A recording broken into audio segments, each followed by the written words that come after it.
هنحل المباريات الأهلي المقاولون العرب والزمالك وفاركو. هنحل المباريات الأول، هنتكلم عن مباراة الزمالك وفاركو. الزمالك، تشكيل الزمالك: في حراسة المرمى محمد صبحي، خط الدفاع محمد طارق، مصطفى الزناري، عبد الغني، أحمد سيد زيزو، محمد أشرف، عمر جابر، حاتم سكر. خط الهجوم إبراهيم نضاي وسيف الجزيري وسيد نمار. نادي الزمالك ابتدى المباراة بضغط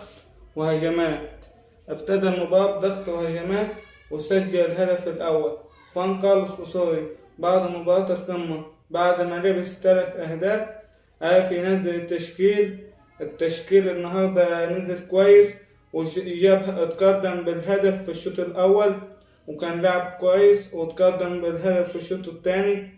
جه في أواخر الشوط الأول وطلع عمل شوية تبديلات كده بوسط اللقاء. النهاردة فاركو يتعادل تعادل ثمين ويخليه يصعد مركز، وكده نادي الزمالك ضمن صعوده للكونفدرالية الأفريقية.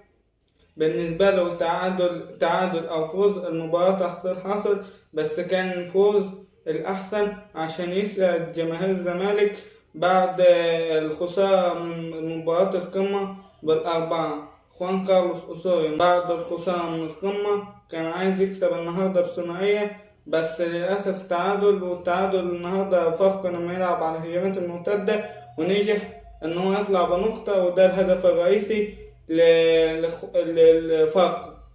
على الناحية التانية مباراة الأهلي والمقاولون العرب. الأهلي، تشكيل النادي الأهلي: في حراسة المرمى محمد الشناوي، محمد فخري، خالد عبد الفتاح، رامي ربيعة، وكريم الدبيس، وأليو ديانج، وأحمد نبيل كوكا، ومحمد مجدي قفشة، ومحمد الضو كريستو، ومحمد شريف، وطاهر محمد طاهر.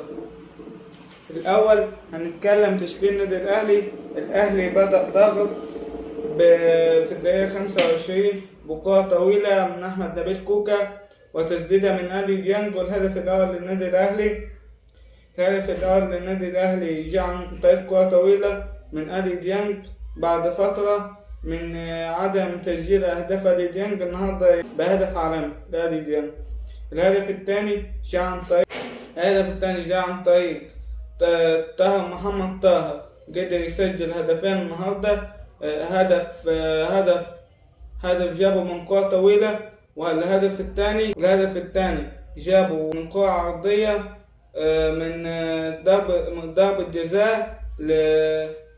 جزاء لطاهر محمد طاهر، يتوغل واخد ضربة جزاء ويسجلها طاهر محمد طاهر.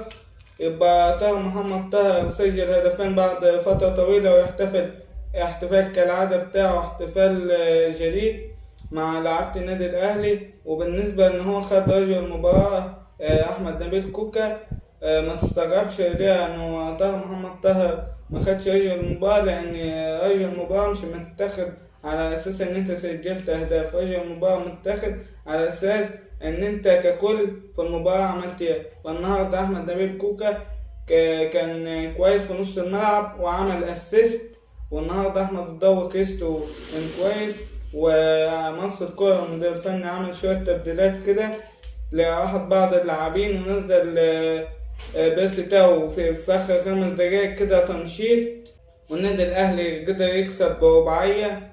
طاهر محمد طاهر وأليو ديانج ومحمد شريف رجع يسجل تاني بعد ما استفتحها في مباراة القمة. يبقى محمد شريف كده النتيجة خلصت 4-1 والنادي الأهلي قدر يفوز 4-1. وما تنساش تعمل لايك واشتراك في القناة ومشاركة.